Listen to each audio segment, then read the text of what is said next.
Today, for the first time, Ukraine launched a massive attack on the Cosmodrome in Russia's Arkhangelsk region to disrupt the Kremlin's plans to deploy a Starlink-like system in space.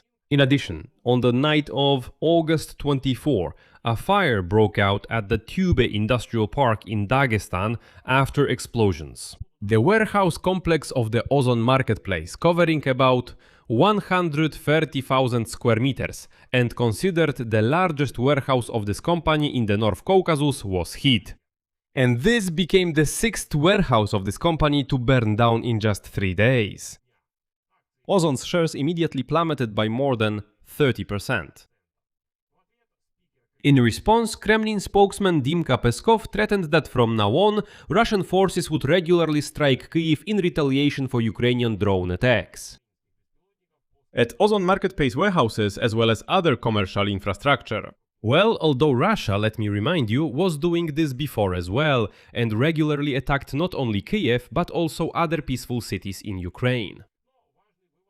But here is the important conclusion. For most of the time during Russia's full-scale war against Ukraine, the Russian population was relatively isolated from Kyiv's attacks.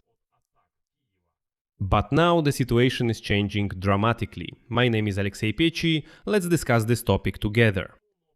But before we start, I ask you to subscribe to the channel, like this episode, and don't forget to leave your comment. Thank you for. So today, the Ukrainian Defense Forces drones have reached the Arkhangelsk region for the first time, which is located about 2,000 kilometers from the border with Ukraine. Last night, the Plesetsk Cosmodrome was attacked. This is the only active military cosmodrome in Russia.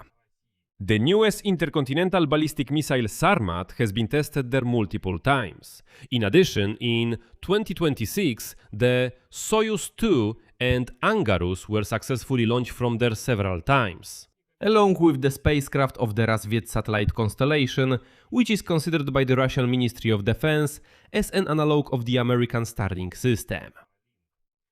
In the morning, a drone threat was announced in the Arkhangelsk region. Governor Alexander Tsibulsky urged residents to find shelter and warned about the shutdown of mobile internet. He did not report on the consequences of the attack, but monitoring channels said that something did hit after all. Unfortunately, there is bad news. Today, the Russians did launch a rocket into orbit carrying military cargo. The Ministry of Defense of the Russian Federation reports that a successful launch of a medium-class Soyuz 2.1B launch vehicle was carried out from the Plesetsk Cosmodrome in the Arkhangelsk region, which put a military payload into orbit, the type and purpose of which have not been disclosed. However, there are suspicions that this rocket is specifically launching satellites of the Razvet system, that is, an analog of Starlink. So apparently this time, unfortunately, they failed to disrupt the launch. Overall, lately, the armed forces of Ukraine have intensified strikes on Russian space infrastructure. Let me remind you, on August 15th, the Progress Rocket and Space Center in the Samara region was attacked. This is the only facility for serial assembly of Soyuz 2 launch vehicles. According to the Ukrainian General Staff, the Rocket and Space Center also manufactures spacecraft that the Russian army uses for reconnaissance. Satellite images showed the destruction of Workshop 106A, where production takes place. Soyuz vehicles are produced under strict cleanroom conditions, which requires special conditions including pressure control, maintaining a specific microclimate and sterility. Restoring the workshop may take several months. In addition, on the night of August 24, the armed forces of Ukraine struck the military facility Kamensky Combine in the Rostov region. This was also reported by the General Staff of the Armed Forces of Ukraine. Kombinat Kamensky is part of the Rostec State Corporation and specializes in the production of solid rocket fuel, gunpowder and explosives. The enterprise produces components for the ammunition of the Uragan, Smerch and Tornado S multiple launch rocket systems, as well as for missile systems including surface-to-air missile systems S-300 and S-400, and aerial weapons. As part of the supply chain, the plant supplies solid fuel charges for the engines of Iskander-M ballistic missiles. At the same time, on the night of August 24, a fire broke out after explosions in the Tube industrial park in the Kamensky district of Dagestan. The warehouse complex of the Ozon marketplace, with an area of about 130,000 square meters, which was called the company's largest warehouse in the North Caucasus, was hit.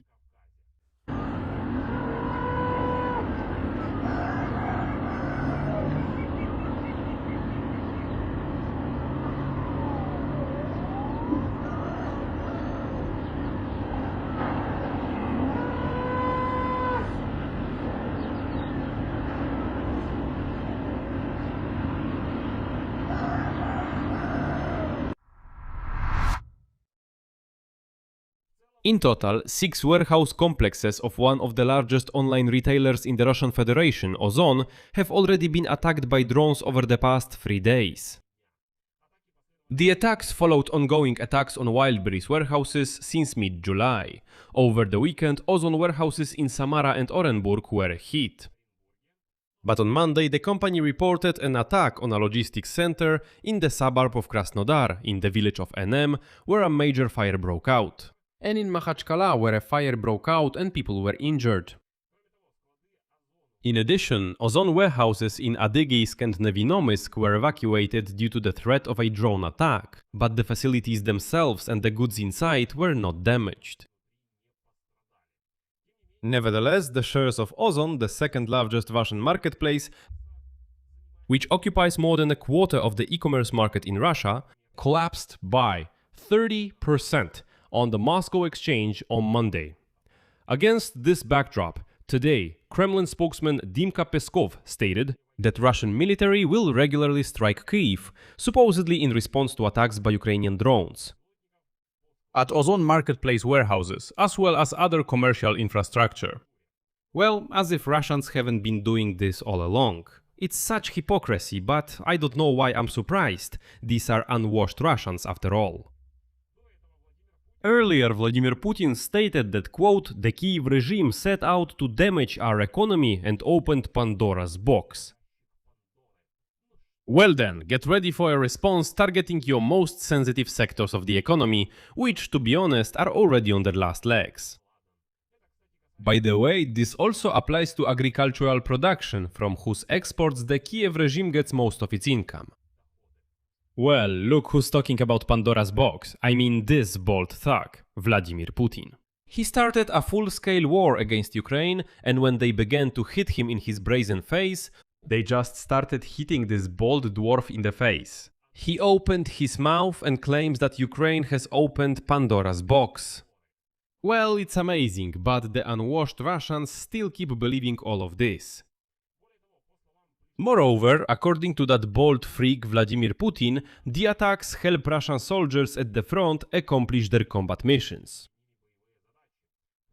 Putin explained that the strikes on Ukraine disrupt the Ukrainian military's ability to deliver equipment and ammunition to the front lines. They hinder the rotation of Ukrainian armed forces personnel and reduce the ability of defense industry enterprises to improve weapons. But in truth, Putin forgot to mention that Ukrainian strikes on the territory of unwashed Russia serve exactly the same purposes. Earlier, Vladimir Putin also assured that the raids by Ukrainian drones, which initially targeted Russian oil refineries and then Wildberries warehouses and the ports of the Black and Azov Seas, supposedly did not bring any critical consequences to Russia at all. He says it's like being bitten by a little mosquito. Why? Are you standing in line for gas at the gas station? It seems like you're just living in some kind of parallel reality. At the same time, since the beginning of 2026, Ukrainian drones have attacked Russian oil refineries more than 70 times and have put several dozen of them out of operation. As a result, oil refining volumes have dropped to their lowest level since 2002. In turn, the largest Russian marketplace, Wildberries, lost 23 warehouses and a quarter of all its logistics capacity. And now, all these capacities will be restored at the expense of taxpayers, that is, ordinary Russians. Go ahead and earn your 30,000 rubles. There.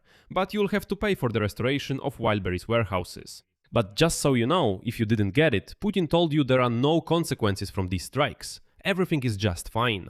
Also, since July, due to drone attacks, the Russian authorities have stopped the operation of grain ports in the Sea of Azov, and in August, shipments were halted at all grain terminals in Novorossiysk. This paralyzed grain exports, 90% of which went through the Azov Black Sea basin. And at the end of August, Ukrainian drones began attacking the warehouses of Ozon, the second largest marketplace in Russia. And as we've already found out, in the last 3 days they've struck at least 6 of them. But make sure you don't get confused. According to Putin, there are actually no consequences from Ukrainian strikes on Russia. I'll leave it at that. Share your opinions and conclusions in the comments below this episode. Subscribe to the channel, hit the bell and don't forget to like. That's all for now. Take care of yourselves. Goodbye everyone.